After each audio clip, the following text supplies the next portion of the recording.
So today we're going to be talking about the difference between a lukewarm Christian and a real Christian. Now before I begin, I got a haircut today. So my barber cooked. Shout out to him. But seriously, let's begin the video. So a lot of people struggle with this question, what is a lukewarm Christian? Well, I'm going to answer that for you. A lukewarm Christian is someone who says they believe in Jesus Christ but falls into sin a lot. Like, they'll go into sin, I'm sorry, Lord. Next day, I'm sorry, Lord. Next day, I'm sorry, Lord. And unfortunately, a lot of people struggle with that. I myself used to be a lukewarm Christian, but I've been a little bit better than I was back then. And actually, I've been a lot better. And I myself, it used to be a lukewarm Christian, like I said. It's just I've changed a little bit, changed actually a lot, to be honest. And there's a lot of things that have changed about me. Like, I haven't sworn a lot anymore, but I do, and I did fall into sin. And I'm telling you, like, I've fallen into sin already. And it's just hard because being a Christian, which means you're favorited by God, but you're also favorited by the devil. The devil, the one that made sin, or the one that made sin entered into the world. Now, to answer other questions that people may have, the reason why sin is in the world is because Adam and Eve ate the apple thousands of years ago that gave them the knowledge of good and evil, which then entered sin into the world. Now, it's completely normal to sin, and while it's not good, it's also what we're born into. It's not like you're not going to sin. Everybody sins, even if they don't realize it. And I've struggled with sin a lot. And I'm telling you, I've still struggled I struggle with it right now. And it's super hard because, like I said, you're favored by God, but you're also favored by the devil. Shout out to Mike Tyson for saying that during an interview. But the difference between a lukewarm Christian, between a real Christian, is the lukewarm Christian will fall into sin, lust, adultery, and just a lot of stuff. And so I just want to say, when you're young, when you're my age, in your teenage years, maybe preteen, 12 years old, you will fall into lust and sin a lot.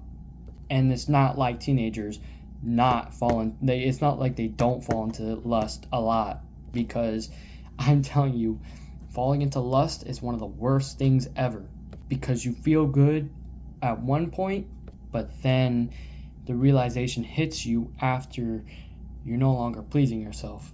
You're displeasing God, and you just don't feel good about it in the end. And that's what leads me on to real Christians. While myself being a Christian, that does not make me perfect. I sin every time, every day. I have anger sometimes at my siblings. They annoy me, and it's just a lot for me to actually focus on life and God in itself and Himself. But like I said, if you're my age and you're a teenager, and you will fall into lust, you will look at a girl and fall into adultery. That's completely normal for teenagers. But real Christians, when they sin, like myself, I instantly come to God and say, God, I'm sorry. I feel terrible about this. I need your help. And I've told God before that I can't have my life without Him. And I need Him to guide me, because I can't do this on my own. So what exactly am I going to do when I sin, fall into lust, or fall into adultery? I'm going to come to God and tell Him how I'm suffering, because I don't feel good when this happens to me. So what's real about being a real Christian, actually wanting to follow God, is when you instantly come to Him after you fall into sin, lust, adultery, etc. But like I said, falling into lust and sin and adultery is pretty much normal for teenagers my age. Everyone, every boy and every girl will look at a woman or a guy and think lustful thoughts. It's completely normal, and it's part of everyone's hormones. Not to move on to that conversation, but I just want to say everyone's going to fall into lust and sin and adultery and etc. It is completely normal. Well, it's not normal, but it's not good either. While we were born into sin, that doesn't mean that we can do it. When you repent and you feel good because God is giving you happiness, making your sorrow turn into happiness, and you fall into sin like an hour later, it's basically like you're abusing God's grace. And I struggle with that all the time, and I don't feel good about it. So the biggest question of today is, how can we overcome sin? While it's not an easy question to answer, it's also a question I may know how to answer. Like I said, when I sin, I instantly come to God and explain to Him how I'm feeling, and that's called repenting for Christians who are new to following God's faith. So here is the big answer to how to overcome sin. Pray to God. Simple as that. Pray to Him. It's as easy as that. When you fall into sin, even before you fall into sin, instantly come to God.